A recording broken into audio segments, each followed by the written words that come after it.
nekud.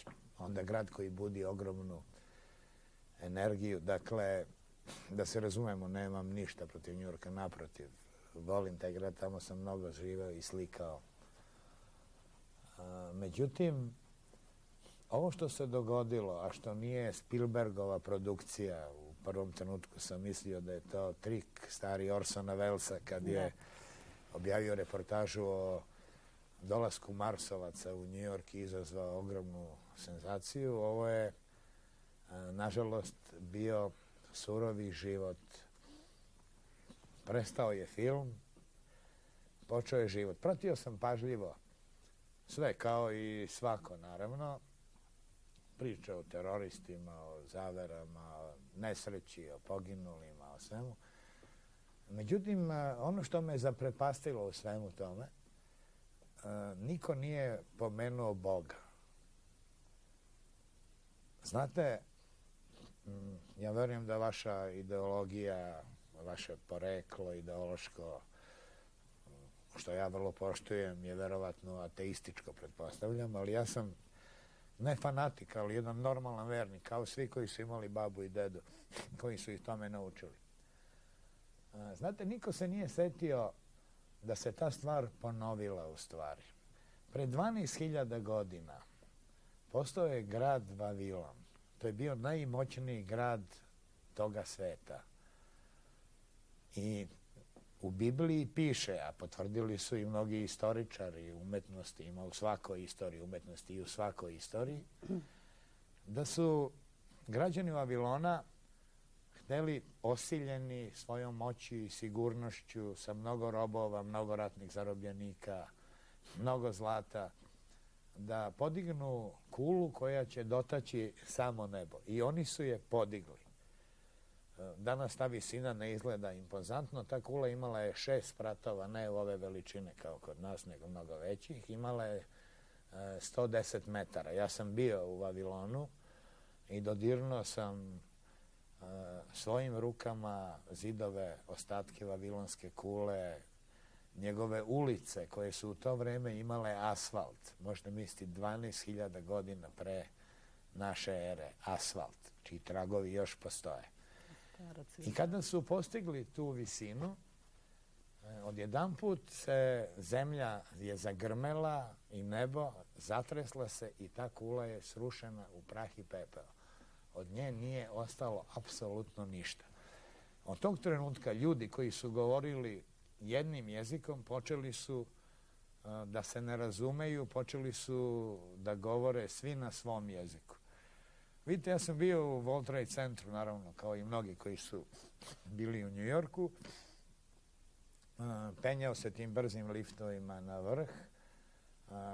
Ta dva lepa brata, blizanca koji su posle Empire State Buildinga, najveće zgrade, bili najveća zgrada u New Yorku. Oni su bili puni ljudi koji su govorili raznim jezicima. Tu su filipinske, engleska predstavništva, malteške firme. Pa svih mogućih korporacija svih neki, da. I umirući, svako od njih je govorio verovatno na svom materinjem jeziku, ne na engleskom. Taj World Trade centar bio je simbol svetske moći. On je dodirnuo nebo. Kasnije to ponovio čuveni oblakodar u Čikagu, koji je veći za 10 spratova. Ali jednostavno tu je nešto bilo protiv prirode i protiv Boga.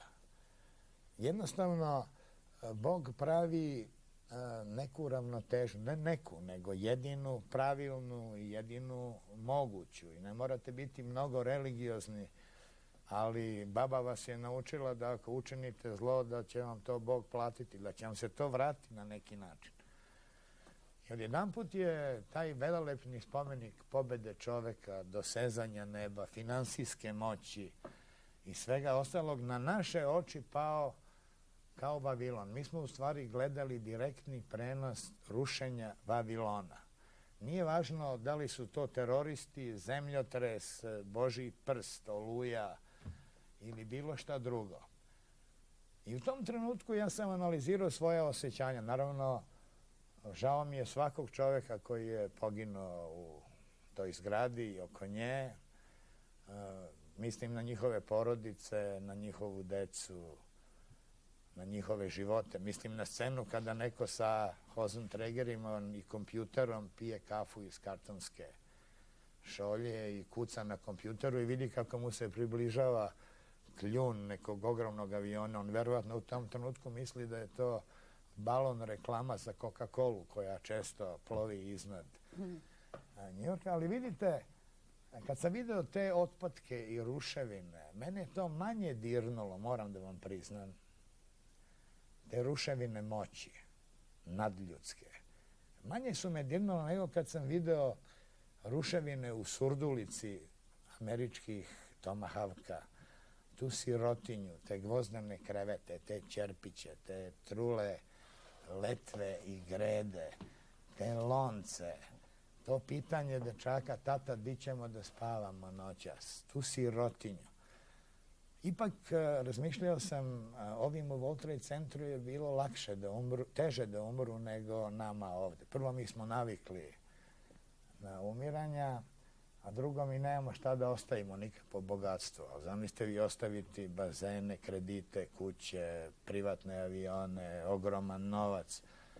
To je mnogo teže. Kod nas kad umre siromah čovek, kad odem na sahranu nekog penzionera, svi kažu: ajde, hvala Bogu da ga je uzeo Bog, da se odmori i on malo siroma. Znači, on se mučio sve vreme.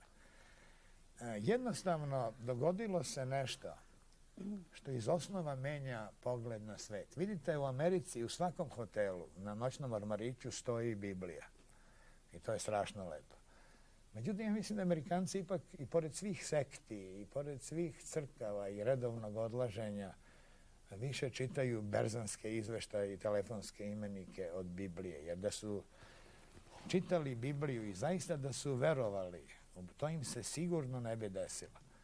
Evo, za vreme mog života, koji nije ni kratak, a ni preterano dugačak, ja se sećam godina kada smo svi voleli Ameriku.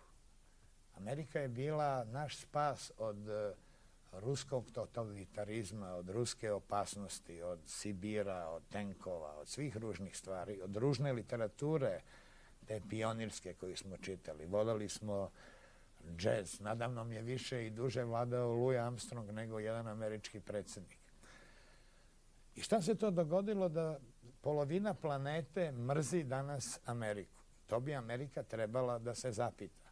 Nije stvar u teroristima. Teroristi su slepo oruđe, izvršioci Božje volje ili neke mržnje ogromne koja se nataložila. U debelog razloga. Apsolutno. I Amerika bi trebalo ne sada da objavljuje rat svim Arapima ili bilo kome već i da to sravnji, jer tamo nema šta ni da sravni. Šta da sravnite u Kabulu? On je već sravnjen 5 puta, to su male kamene kućice, tu nema ništa impozantno, sem da se pobije taj narod, a to ipak nije u redu. Nisu svi teroristi, jeli? Ali Amerika bi morala da se okrene sebi i da pronađe razloge zašto ih svet više ne voli.